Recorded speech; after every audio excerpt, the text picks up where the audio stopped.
Before you listen, if you enjoy the stories and want to hear more, then please consider subscribing. Most of you listening aren't subscribed, so please take this time to subscribe. Turn on notifications so you'll never miss a story and be the first to hear. You'll also be supporting me. Thank you.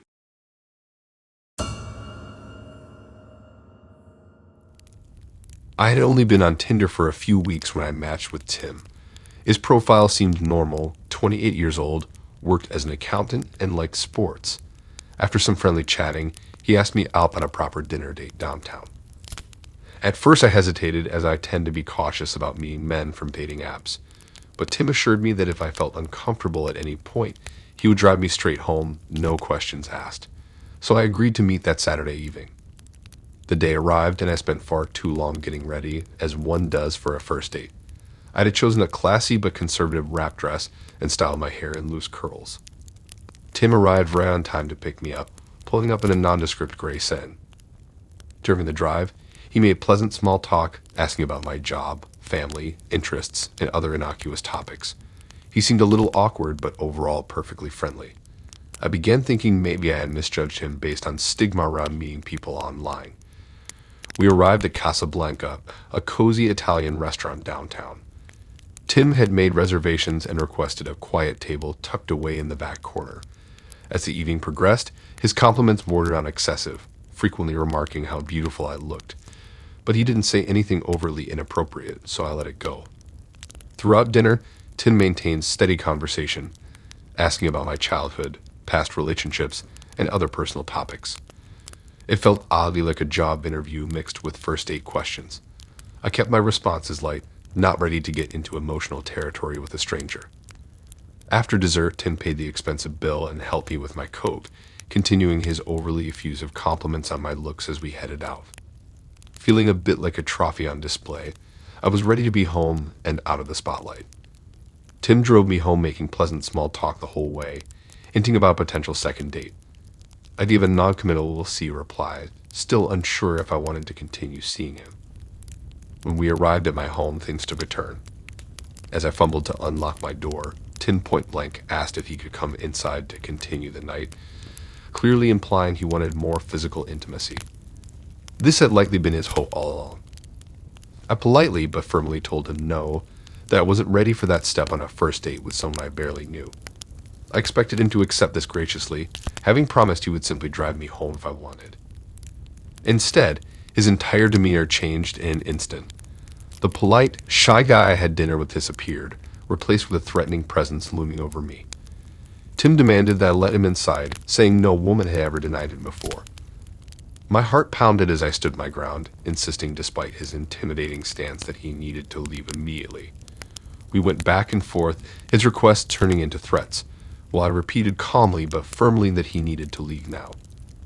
Just when I thought I had talked him down, Tim suddenly shoved me hard against the front door.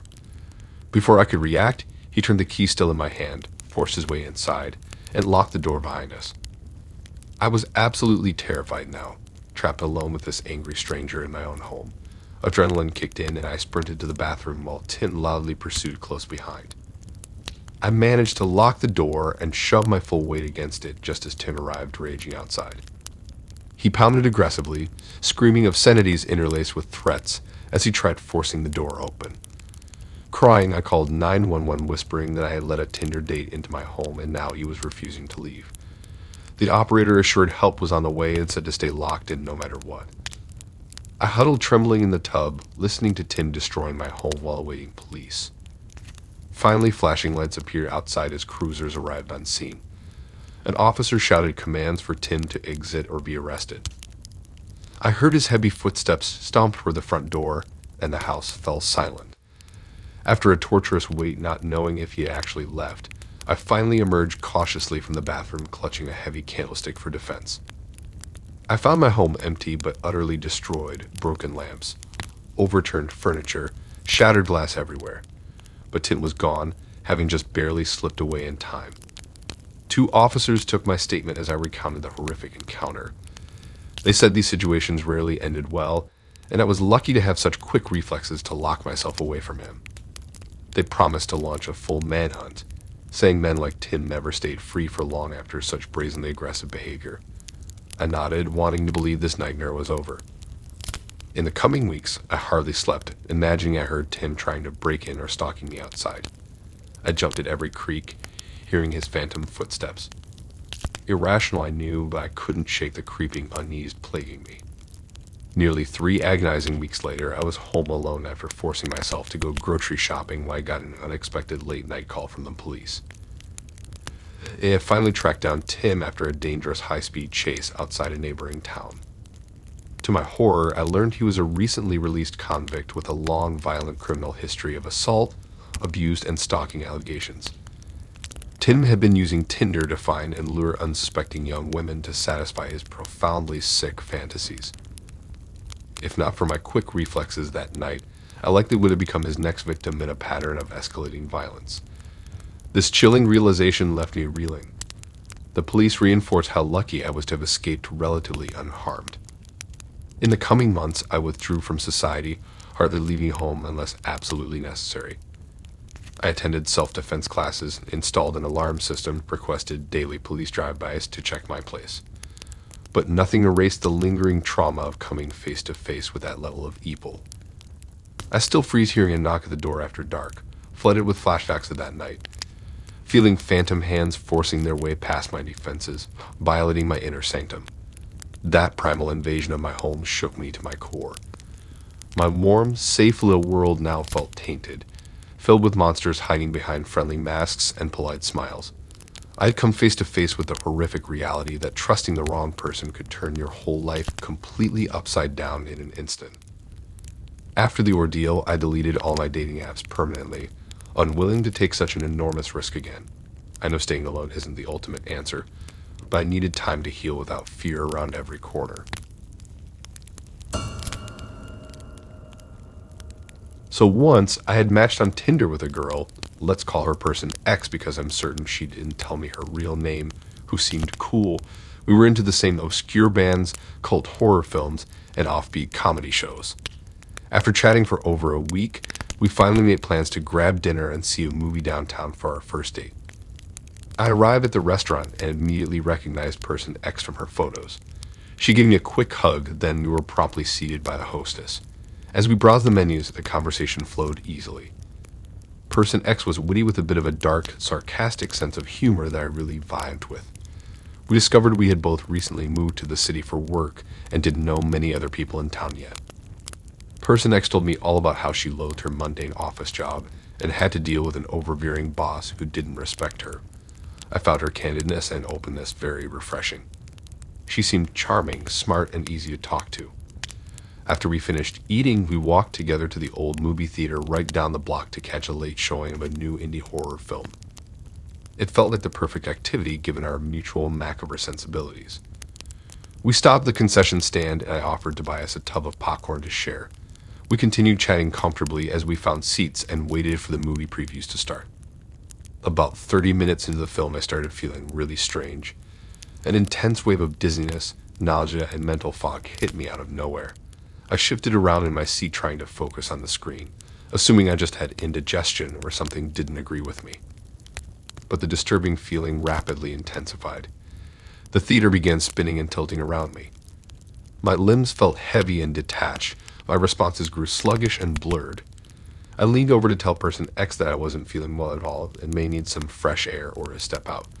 But when I glanced over, her seat was empty. She had completely vanished from the theater, though I had literally just seen her sitting right next to me minutes before. Thoroughly confused, I stumbled out of the dark theater, using the aisle handrails to steady my jelly legs. The theater lights in the lobby blinded me as I made my way to the bathroom, the world around me blurring and muted. After splashing some water on my face and taking deep breaths, I stared at my ghostly pale reflection in the mirror, pupils dilated into pinpricks, cold sweat dripping down my clammy neck. Something was definitely very wrong here. I managed to make it outside to the curb and sat down heavily, the cool night air helping clear my foggy head slightly. As I tried to get my bearings, I reached for my phone to check the time and maybe call an Uber home. But my pocket was empty. That's when I realized my wallet was also missing. No cash, no cards, no ID, nothing. It finally dawned on me that I had almost certainly been drugged. Person X must have covertly slipped something into one of my drinks back at the restaurant when I wasn't looking. A pill's dissolving in a water glass, or something sprinkled on top of my food perhaps. I felt so incredibly stupid and ashamed for letting my guard down with this stranger. Somehow I managed to beg a kind passerby to let me borrow their phone for a minute to call 911. I could barely explain what had happened to the emergency dispatcher, my speech still badly slurred. Soon a patrol officer arrived and interviewed me there on the curb. Unfortunately, he was polite but doubtful about my fuzzy story. He said that without any evidence of an actual crime beyond my missing items and fragmented memory, it was simply my word against this person, ex-girls. The officer took down a report but lamented there was likely little more the police could do with such limited information and no proof of wrongdoing. He recommended I cancel all my credit cards immediately if they had been in my wallet. The next day, in better health, I returned to both the restaurant and movie theater to plead my case to the managers and ask if they had any security camera footage that could corroborate even small details of my story. The restaurant manager did vaguely recognize me and confirmed I had been there the night before with a female companion. However, he regretfully informed me the camera angle at our table didn't clearly show whether this ex-person had tampered with my food or drinks. The theater manager was able to locate footage of me entering alongside a young woman who generally matched person X description and clothing, but the video quality was quite grainy and inadequate to definitively identify her or prove conclusively that I didn't willingly wander off alone while potentially blacked out. Without any solid evidence of criminal activity, the police concluded it was likely just an ordinary date gone wrong. They conjectured either I had gotten too drunk and blacked out, misplacing my wallet somewhere along the way, or that I simply had buyer's remorse after splurging on dinner for some mystery girl I barely knew. No matter how insistently I pleaded my version of events, I was just another clueless guy who couldn't handle his liquor or a casual Tinder date gone awry. The authorities completely dismissed my adamant claims of being drugged and robbed. But I knew the truth even if I couldn't prove it. I had been targeted, violated, and left discarded like trash on the street by someone I mistakenly thought I could trust. This person X saw me as an easy mark after monitoring my patterns online and played the part of charming date flawlessly. She was patient, watching for the perfect opportunity to slip something potent into my drink when I finally let my guard down. In the weeks after, I became incredibly paranoid anytime I went out in public, constantly scanning faces and crowds for anyone even vaguely resembling person X. I replayed our conversations over and over, searching in vain for some small sign or clue in her words or gestures that could have tipped me off about her underlying predatory nature. I avoided dating apps completely for months afterward, my fundamental faith in others decimated by the experience. I felt like there was no way to truly protect myself from such insidious threats hiding themselves in plain sight all around me. Over time, the anxiety diminished, but it still remains dormant, ready to resurface whenever I let my guard down again. I never heard from person X after that night, though I know she likely moved on to stalk other potential victims online. I was just another disposable mark in her eyes, isolated and intoxicated by her charm, and she played me masterfully, vanishing like a phantom into the night with her prize.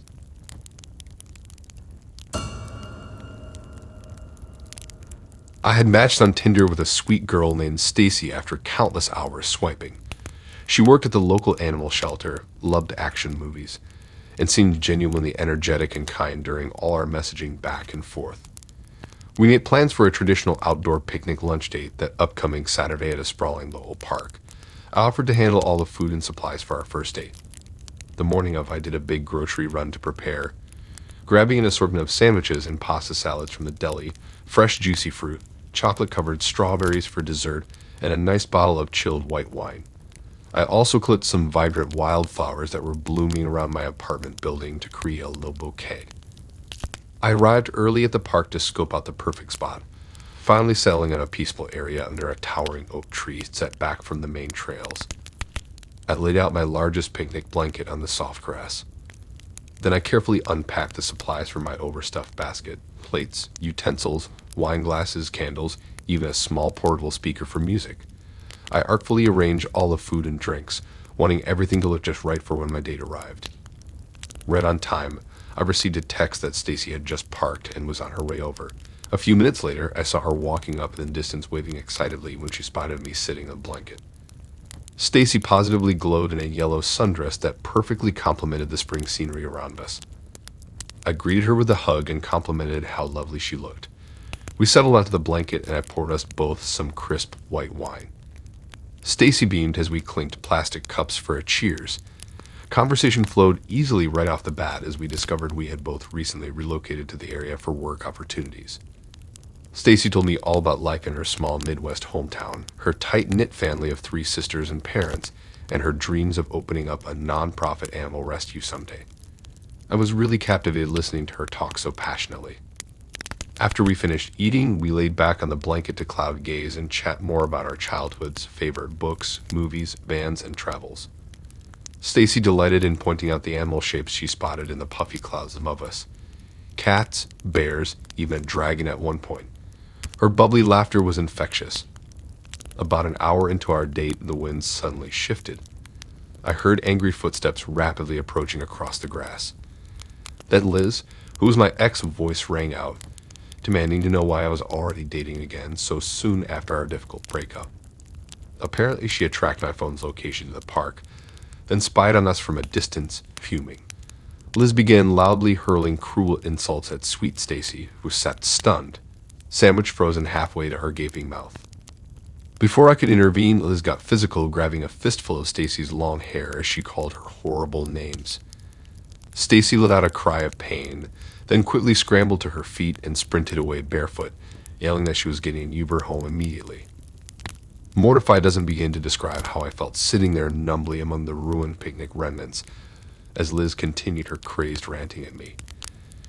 Despite my pleas for Liz to just leave me alone to move on with my life, her tirade continued for what felt like an eternity.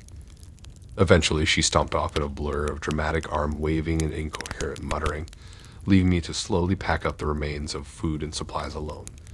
I knew sweet Stacy would surely never speak to me again after this traumatic ambush. Just as expected, over the next few days, Stacy completely blocked my number, unmatched me on Tinder, and deleted me from all social media.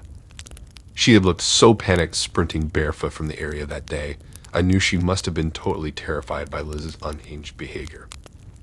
I was utterly devastated that my toxic ex-girlfriend's actions had almost certainly cost me any future chance with someone I genuinely cared for and connected with on a deeper level.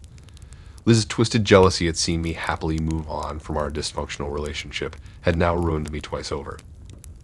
I immediately tightened all my privacy settings to maximum and avoided dating again for a while, paranoid that Liz might pull another tracking stunt as she knew I was trying to meet someone new. I even briefly looked into the logistics of moving across town to break free of her orbit. In this new era, I felt unsafe, like she could pop up anywhere. Anytime, still obsessed with controlling my life. That lingering hypervigilance and unease took many months to finally begin fading as I tentatively started dating again. I remained on high alert about watching for familiar faces whenever I was out in public, constantly checking for her car parked anywhere nearby. But gradually the acute anxiety began to diminish. To my great dismay, unstable Liz did eventually try to casually reconnect as if her crazed stalking ambush was perfectly normal post-breakup conflict. But I could never forgive or forget the lengths she had gone to in hopes of leaving permanent scars on my future happiness. That idyllic picnic date turning into chaos taught me harsh lessons about privacy, letting go, and accepting that people you once loved can morph into unrecognizable and dangerous strangers. I moved forward much warier, lamenting how easily jealousy can warp even the most pristine love into darkness.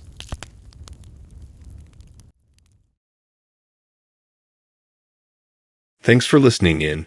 If you like these stories and want to hear more, then please subscribe and like and support this new channel. We have more stories for you to listen to.